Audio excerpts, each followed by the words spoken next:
अजित पवारांच्या एका गुप्त सहीने शरद पवारांचा गेम उधळलाय की मग अजित दादांच्या सहकार्यांनी त्यांच्या पाठीमध्ये असा काही खंजीर खुपसलाय ज्याने घड्याळ कायमचं बंद पडणार।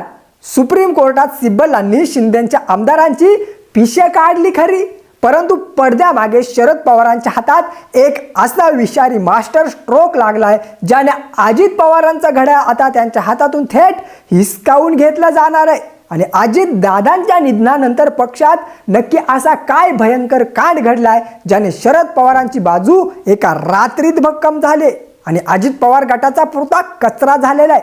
व्हिडिओ शेवटपर्यंत बघा। हे राजकीय रहस्य आणि भयानक कायदेशीर चक्रव्यूह आज आपण उघड करणार आहोत। नमस्कार मित्रांनो, सध्या महाराष्ट्राच्या राजकारणात एकच प्रचंड आग लागली आहे। सुप्रीम कोर्टात शिवसेना पक्ष चिन्हाचा निकाल काय येणार? ठाकरे गटाचे वरिष्ठ वकील कपिल सिब्बल आणि देवदत्त कामत यांनी सुप्रीम कोर्टात असा घणाघाती हल्ला चढवलाय की शिंदेचा गट पुरताच हादरलाय। आमदारांना अपात्र ठरवा आणि पक्ष चिन्ह उद्धव ठाकरेंना परत द्या किंवा ते कायमचंच गोठून टाका अशी थेट मागणी करत त्यांनी शिंदेच्या कायदेशीर तटबंदीचे अक्षरशः पिसच काढले आहेत। परंतु या संघर्षाच्या आगीमध्ये महाराष्ट्रातल्या आणखी एका पक्षाची मान सुप्रीम कोर्टाच्या सुडीवर टांगली गेली आणि तो पक्ष म्हणजेच राष्ट्रवादी काँग्रेस।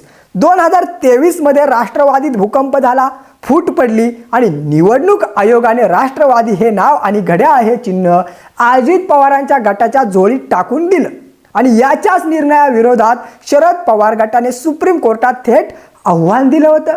परंतु आता कोर्टाने स्पष्ट इशारा दिलाय की शिवसेनेच्या प्रकरणाचा निकाल लागताच राष्ट्रवादीच्या केसचा फैसला केला जाईल। पण इथेच सर्वात मोठा आणि विस्फोटक ट्विस्ट आहे। कायदेतज्ञांच्या मते शिवसेनेच्या केसचा निकाल काही पण लागो, परंतु राष्ट्रवादीच्या बाबतीत शरद पवार हे अजित पवार गटाला धूळ चारणार आणि घड्याळ हिसकावून घेणार हे आता जवळजवळ निश्चित मानलं जाते। आणि आता तुम्ही विचार कराल की ही कोणती जादू आहे? तर यामागे अजित पवारांच्या निधनानंतर पक्षाच्या आत घडलेले धक्कादायक पाठीत वार आणि बाळबोध कायदेशीर चुका कारणीभूत आहेत।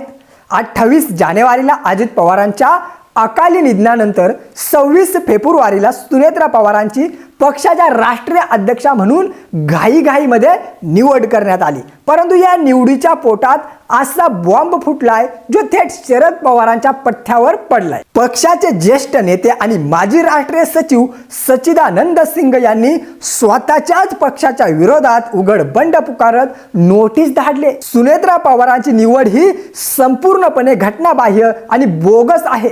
कोणतीही निवडणूक प्रक्रिया झालेली नाही, निवडणूक प्राधिकरण नव्हतं आणि राष्ट्रीय प्रतिनिधींना मतदानाचा अधिकारच नाकारला गेला। म्हणजेच अजितदादांच्या पक्षाची अंतर्गत फुटच आता कोर्टात शरद पवारांचे सर्वात मोठे हत्यार बनले। पण याहून मोठा सेल्फ गोल तर खुद्द सुनेत्रा पवारांनी केलाय।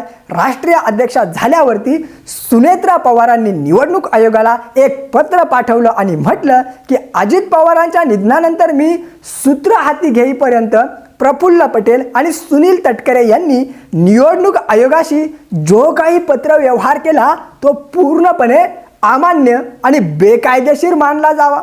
आता बघा खेळ कसा उलटला।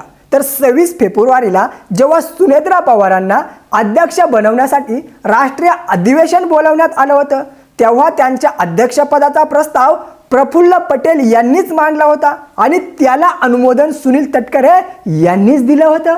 मग शरद पवार गट कोर्टात हीच काच आवळणार? जर पटेल आणि तटकरेंचा अधिकारच तुम्ही अमान्य करताय तर मग त्यांनी मांडलेल्या प्रस्तावावरती झालेली सुनेत्रा पवारांची अध्यक्षपदी निवड वैध कशी काय बरं ठरू शकते?